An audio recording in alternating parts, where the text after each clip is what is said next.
बनारस में ब्राह्मणों की ही 107 उपजातियां दर्ज की गई थी, यानी 4 जातियों की जो सरल संरचना थी वो हमेशा सच नहीं रही। एससी कर्मचारी 15%, एसटी 6%, ओबीसी 17.5%, कोटे से काफी कम। लेकिन सरकार बदल चुकी थी, रिपोर्ट 10 साल तक धूल खाती रही। महात्मा गांधी इसके खिलाफ थे और डॉक्टर बी.आर. अम्बेडकर इसके पक्ष में थे। गांधी जी ने आमरण अनशन शुरू किया और अंत में आज मैं तुम्हें एक कहानी सुनाता हूँ। एक समय की बात है, एक राजा था, उसका नाम था राजा भोज। एक दिन उसे एक सिंहासन मिला। वो सिंहासन राजा विक्रमादित्य का था। सिंहासन सोने का बना हुआ था और उसमें 32 पुतलियां जड़ी हुई थी। राजा भोज उस सिंहासन पर बैठना चाहते थे, लेकिन वो ऐसा नहीं कर सके। हर बार जब भी वो बैठने की कोशिश करते तो उन 32 पुतलियों में से कोई एक पुतली जीवित हो उठती और वो पुतली राजा भोज को सिंहासन पर बैठने से रोक देती। हर बार पुतली राजा भोज से कहती, पहले एक कहानी सुनो। ये कहानी होती थी राजा विक्रमादित्य की महिमा, पराक्रम और न्याय की। हर बार एक अलग कहानी होती थी, लेकिन हर कहानी एक ही सवाल पर खत्म होती। क्या तुम इस महान राजा विक्रमादित्य के सिंहासन पर बैठने के योग्य हो? और हर बार राजा का उत्तर वही होता, नहीं, मैं इस सिंहासन पर बैठने के योग्य नहीं हूँ। ये क्रम बार बार चलता रहा। 32 बार पुतलियां जीवित हुईं, 32 कहानियां सुनाई गईं और 32 बार राजा भोज ने विनम्रता से मना कर दिया। पुतलियां राजा भोज से प्रभावित हुईं, उन्हें राजा की नम्रता और ईमानदारी पसंद आई और अंत में उन्होंने राजा भोज को आशीर्वाद दिया और उसे सिंहासन पर बैठने की अनुमति दे दी। ये कहानी 11वीं शताब्दी की एक लोक कथा है, जिसका नाम है सिंहासन बत्तीसी। सिंहासन यानी गद्दी और बत्तीसी यानी 32 कहानियां। लेकिन ये सिर्फ एक कहानी नहीं थी, ये एक नैतिक ग्रंथ था। एक ऐसा ग्रंथ जिसमें न्याय, नीति और शासक के शिष्टाचार के नियम बताए गए थे। अगर चाहो तो इसे एक प्राचीन संविधान की तरह भी देखा जा सकता है।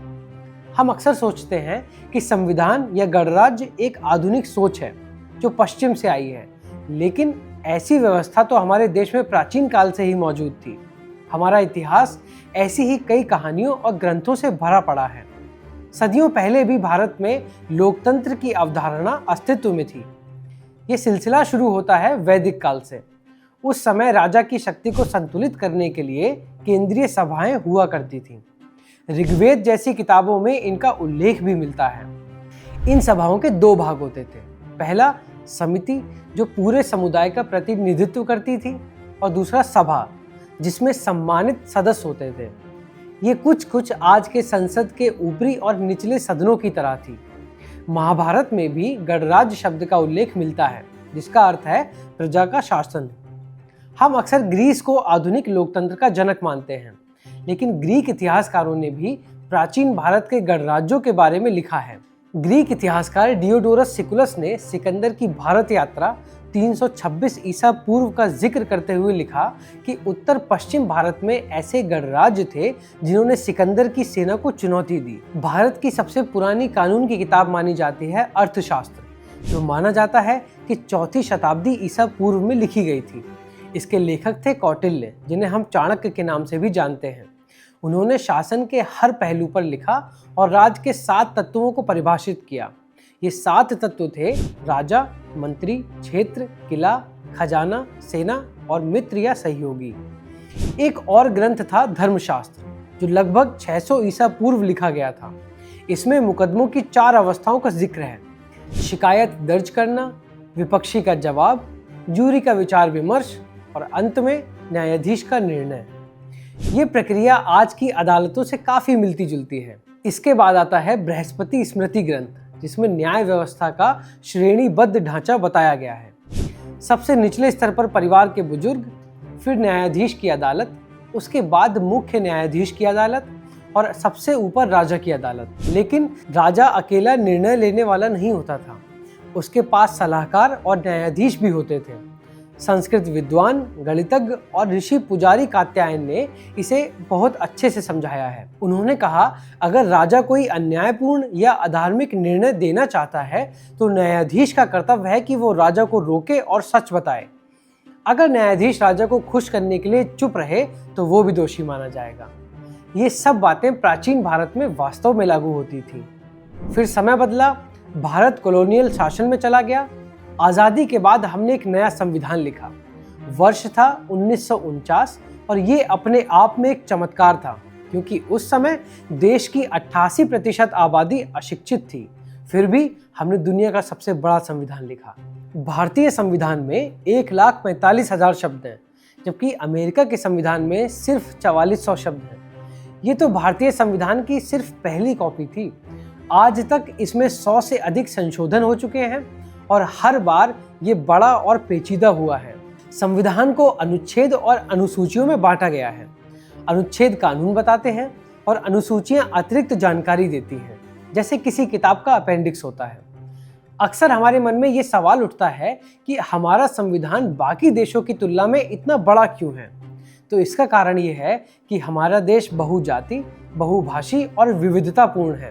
हमें ये तय करना था कि इतने विविध विचारों को एक साझा रास्ते पर कैसे लाया जाए और उस रास्ते को कैसे एकता की ओर मोड़ा जाए। ये बात डॉक्टर भीमराव अंबेडकर ने संविधान सभा में कही थी। संविधान सभा वही संस्था थी जिसने भारतीय संविधान लिखा। ये एक असाधारण प्रयोग था।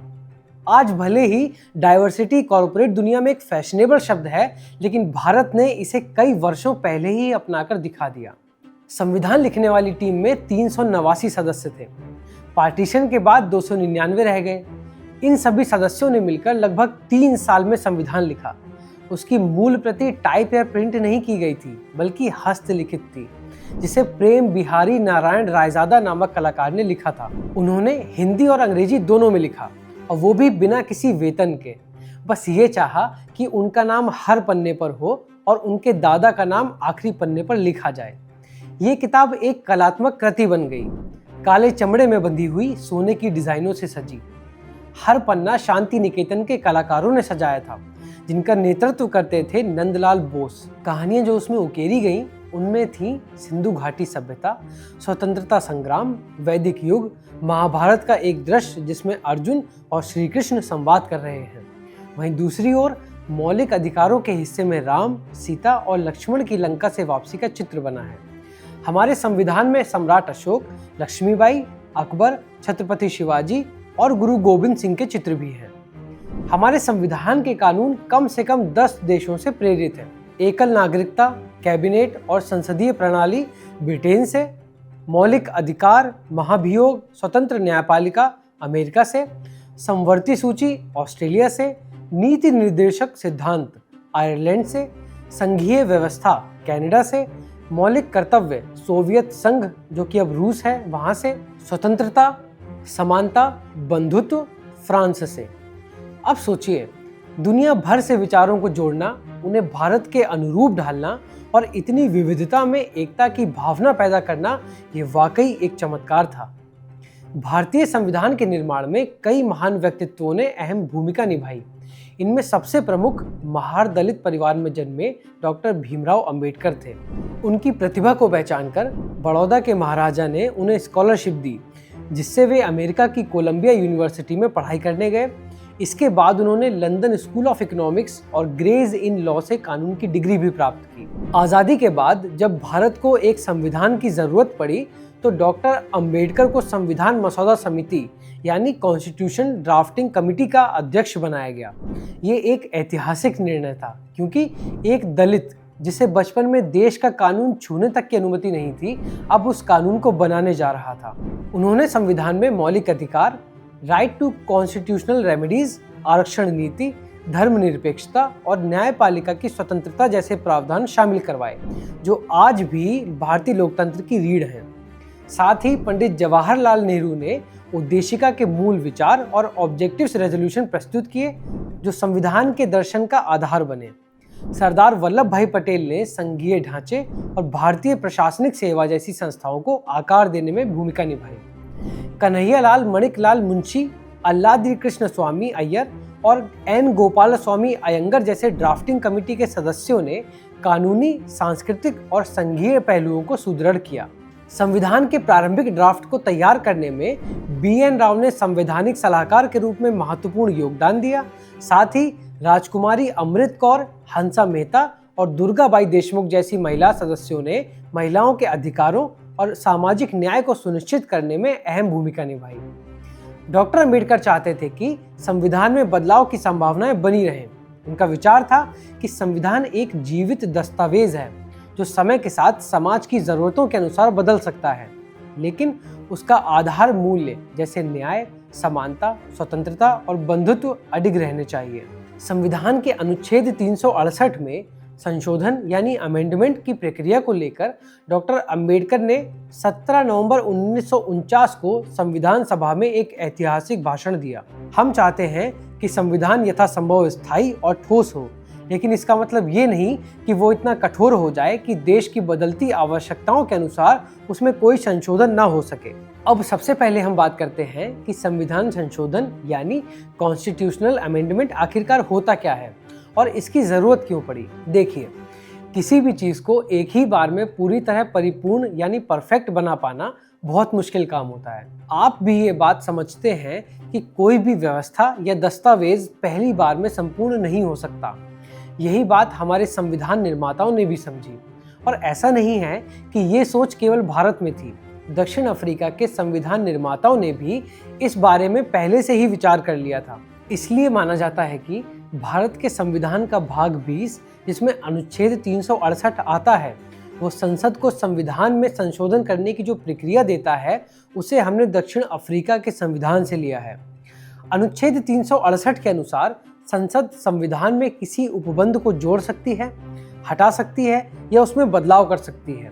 इसका मतलब है कि संविधान में 3 प्रकार के संशोधन संभव हैं। पहला, कोई पुराना प्रावधान हटाया जा सकता है। दूसरा, कोई नया प्रावधान जोड़ा जा सकता है। तीसरा, या किसी मौजूद प्रावधान को बदला या संशोधित किया जा सकता है। हालांकि इसमें यह भी स्पष्ट किया गया है कि जो बदलाव किए जाएं वे पूर्व निर्धारित विषयों या हिस्सों से संबंधित होने चाहिए। इसका मतलब यह है कि कोई पूरी तरह नया विषय या अध्याय जो संविधान में पहले से है ही नहीं, प्रत्यक्ष रूप से नहीं जोड़ा जा सकता जब तक वो किसी मौजूदा विषय से संबंधित ना हो। अब यहाँ भारतीय संविधान के कुछ प्रमुख संशोधनों के बारे में बताना बहुत ही महत्वपूर्ण हो जाता है। देखिए, संविधान में समय के साथ साथ बदलाव किए जा सकते हैं। अमेरिका का संविधान तो ऐसा है जिसमें संशोधन करना बहुत मुश्किल है, लेकिन भारत का संविधान डायनेमिक है। मतलब जैसे जैसे समाज बदलता है, ज़रूरत के हिसाब से इसमें बदलाव किए जा सकते हैं। सबसे पहले बात करते हैं 10वां संशोधन की, जो 1961 में हुआ। इसमें दादरा और नगर हवेली को भारत के यूनियन टेरिटरी के रूप में जोड़ा गया। संविधान का अनुच्छेद 1 कहता है कि भारत एक संघ है जो राज्यों और केंद्र शासित प्रदेशों से मिलकर बना है, तो इसमें इन दोनों को शामिल कर लिया गया। फिर आता है 13वां संशोधन। इसमें नागालैंड को भारत का राज्य बना दिया गया और उसे स्पेशल प्रावधान भी दिए गए ताकि उसकी संस्कृति और स्थिति को ध्यान में रखते हुए उसे कुछ अलग अधिकार मिल सके। ये सब अनुच्छेद 371 में जोड़ा गया। अब बात करते हैं 24वें संशोधन की, जो इंदिरा गांधी के समय हुआ। इस संशोधन ने साफ कर दिया कि अगर संसद कोई संशोधन पास करती है तो उसे राष्ट्रपति की स्वीकृति जरूरी होगी, वरना वो कानून नहीं बनेगा। इसके बाद आया 36वां संशोधन, जिसमें सिक्किम को भारत का पूर्ण राज्य बना दिया गया। अब आता है सबसे बड़ा बदलाव, 42वां संशोधन। इसकी सबसे खास बात ये थी कि इसमें पहली बार मौलिक कर्तव्यों यानी फंडामेंटल ड्यूटीज को जोड़ा गया, जो हमने सोवियत संघ USSR से लिया। साथ ही संविधान की प्रस्तावना में 3 नए शब्द जोड़े गए, समाजवादी यानी सोशलिस्ट, धर्मनिरपेक्ष यानी सेक्युलर और राष्ट्रीय एकता यानी इंटीग्रिटी। अब थोड़ा आगे बढ़ते हैं। 44वां संशोधन भी बहुत महत्वपूर्ण है। ये जनता दल सरकार के समय आया और इसमें आपातकाल लगाने के नियम को बदला गया। अब कैबिनेट के सभी मंत्रियों की लिखित सिफारिश के बिना राष्ट्रपति आपातकाल लागू नहीं कर सकते। और एक और बड़ा फैसला, राइट टू प्रॉपर्टी, आर्टिकल 31 को मौलिक अधिकारों की लिस्ट से हटाकर आर्टिकल 300A में डाल दिया गया। अब ये कानूनी अधिकार है, मौलिक अधिकार नहीं। अब बात करते हैं 56वें संशोधन की। इसमें गोवा को भारत का 25वां राज्य बनाया गया। इसके बाद 1989 में 61वां संशोधन आया, जिसने वोटिंग की उम्र 21 साल से घटाकर 18 साल कर दी। अब कोई भी भारतीय नागरिक 18 साल का होते ही वोट दे सकता है। फिर 1991 में आया 69वां संशोधन, जिसमें दिल्ली को नेशनल कैपिटल रीजन NCR का दर्जा मिला। अब आते हैं 2015 के 100वें संशोधन पर। इसमें भारत और बांग्लादेश के बीच जो सीमाएं थीं, उनका बंटवारा और सीमांकन तय किया गया। ये 1974 की संधि के आधार पर हुआ था। 101वां संशोधन 2017 में goods and services tax GST के रूप में आया और इसके बाद पूरे देश में एक ही टैक्स सिस्टम लागू हो गया। 102वें संशोधन में OBC आयोग national commission for backward classes को संवैधानिक दर्जा दिया गया और इसे अनुच्छेद 338B में जोड़ा गया। 2019 में आया 103वां संशोधन।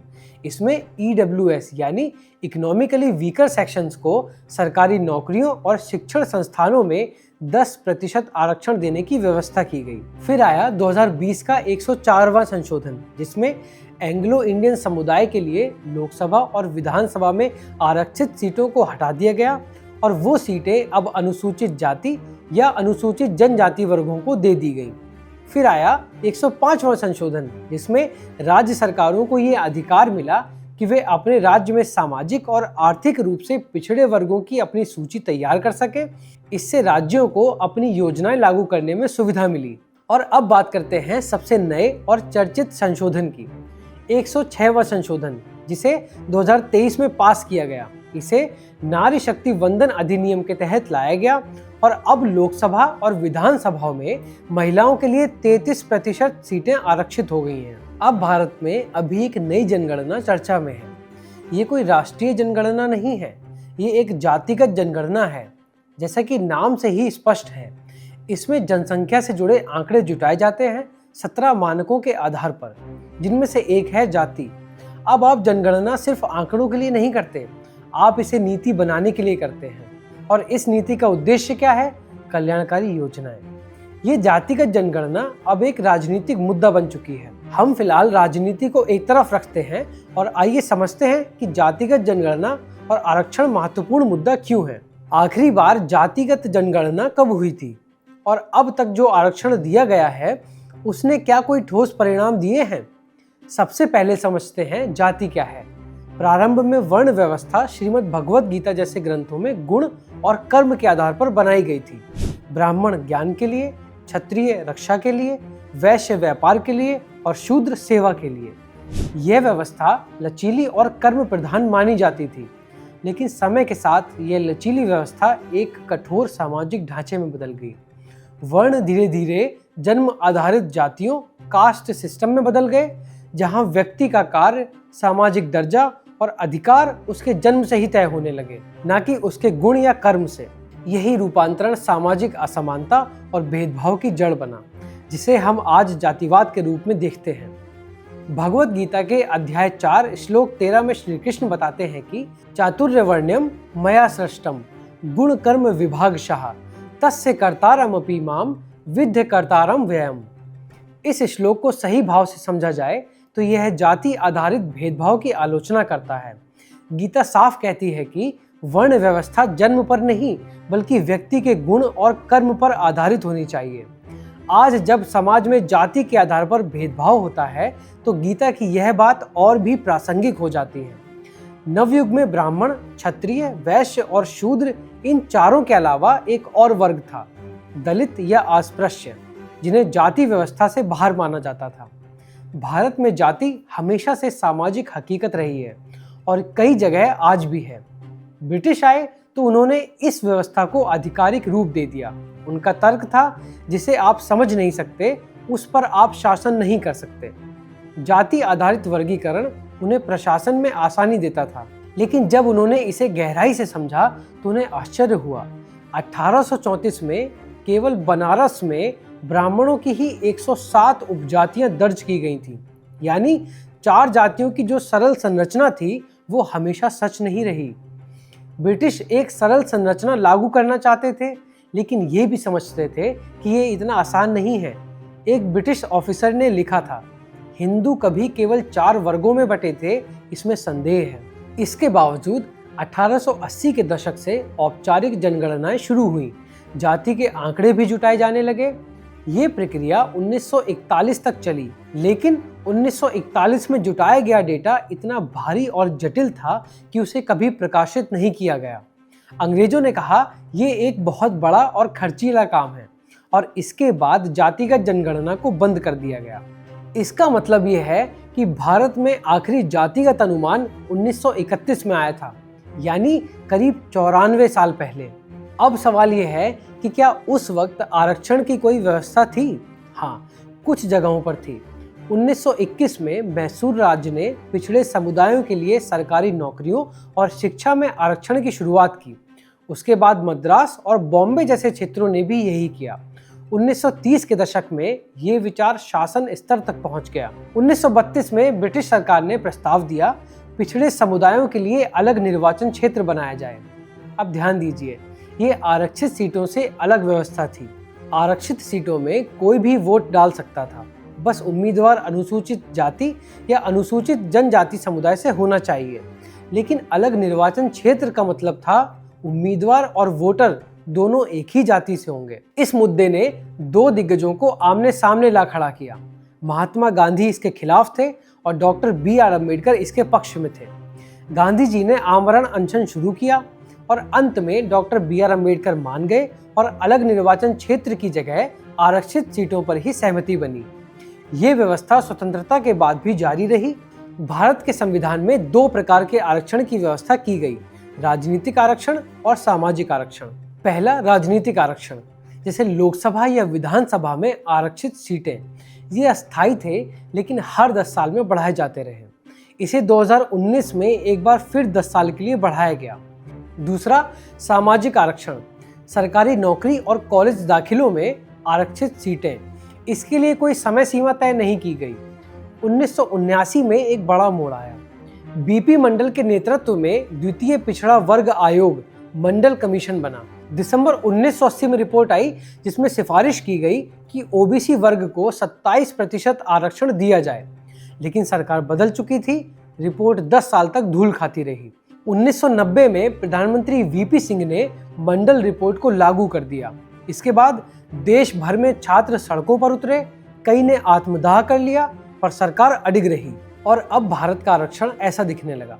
अनुसूचित जाति 15%, अनुसूचित जनजाति 7.5%, अन्य पिछड़ा वर्ग 27%, सामान्य 50.5%। लेकिन फिर सुप्रीम कोर्ट ने 1992 में कहा आरक्षण 50% से ज्यादा नहीं हो सकता। हालांकि अब ये सीमा भी लचीली हो चुकी है। अब सवाल ये है कि क्या आरक्षण ने सही परिणाम दिए? 2021 में सरकार ने सुप्रीम कोर्ट में डेटा जमा किया। 19 मंत्रालयों के आंकड़ों के अनुसार एससी कर्मचारी 15% कोटे के बराबर, एसटी 6% कोटे से कम, ओबीसी 17.5% कोटे से काफी कम। ये तब है जब ओबीसी के लिए 27% आरक्षण है और ज्यादातर आरक्षित कर्मचारी निचले स्तर की नौकरियों में हैं। जैसे 2012 में 40% सफाई कर्मचारी एससी वर्ग से थे। आईएएस, आईपीएस जैसी प्रतिष्ठित सेवाओं में पिछले 5-7 वर्षों में लगभग 27% एससी, एसटी और ओबीसी थे, जबकि जनसंख्या में उनका हिस्सा लगभग 75% है। विश्वविद्यालयों में बड़ी मात्रा में आरक्षित शिक्षक पद खाली पड़े हैं। मतलब आरक्षण से कुछ सुधार तो हुआ है, लेकिन ये सामाजिक विषमता को पूरी तरह दूर नहीं कर पाया। अब हर वर्ग अपना खुद का कोटा मांग रहा है। पहले जो समुदाय आरक्षण के खिलाफ थे, अब वही इसके लिए आंदोलन कर रहे हैं। गुजरात में पटेल, महाराष्ट्र में मराठा, हरियाणा में जाट और कर्नाटक में लिंगायत। 2022 में सुप्रीम कोर्ट ने कहा 50% की सीमा लचीली है। एक जज ने कहा आज़ादी के 75 वर्षों के बाद हमें आरक्षण व्यवस्था को फिर से देखना चाहिए, पूरे समाज के व्यापक हित में। एक और जज ने कहा आरक्षण एक साधन है, ना कि लक्ष्य। ये सामाजिक न्याय पाने का माध्यम है, इसे एक स्थायी अधिकार नहीं बनने देना चाहिए। लेकिन अफसोस, आज के दौर में आरक्षण एक राजनीतिक औजार बन चुका है। इसका ये मतलब नहीं है कि कोई फायदा नहीं हुआ, बल्कि इसने सामाजिक न्याय की दिशा में कई महत्वपूर्ण कदम उठाए हैं। पर समस्या की जड़ अभी भी वहीं की वहीं है। अब जातिगत जनगणना इस बहस में जरूरी क्यों है? क्योंकि नीतियां आंकड़ों के आधार पर बनती हैं। तो निष्कर्ष क्या है? भारत आरक्षण जैसी अपूर्ण व्यवस्था के बीच फंसा हुआ है। लक्ष्य है जातिहीन समाज बनाना, पर नीति है जाति के आधार पर पहचान और आरक्षण देना। क्या ये विरोधाभास नहीं है? भारत का संविधान महज एक कानूनों की किताब नहीं है, यह उस सपने की नींव है जो आजाद भारत ने देखा था। समानता, स्वतंत्रता और सामाजिक न्याय का सपना। संविधान सभा के सदस्यों ने भारत के इतिहास, असमानता और आर्थिक विषमता को देखकर ही इस संविधान को लचीला, जीवंत और समय के अनुसार बदलने योग्य बनाया था। आर्टिकल 368 इसका प्रमाण है, जो संविधान में संशोधन की शक्ति देता है ताकि संविधान जमाने के साथ जमा रहे, उसे जकड़े नहीं। इसी संविधान ने आरक्षण जैसे उपाय को जन्म दिया, सामाजिक गैर बराबरी की भरपाई के रूप में। यह हमें याद दिलाता है कि संविधान तब तक सफल है जब तक समाज जागरूक और जिम्मेदार है। हम आज देश कनेक्ट के इस एपिसोड को इसी पॉजिटिव नोट पर खत्म करते हैं। जल्दी ही मिलते हैं बजर बट्टू दुनिया पर एक नए डिटेल्ड एपिसोड के साथ। धन्यवाद। जय हिंद।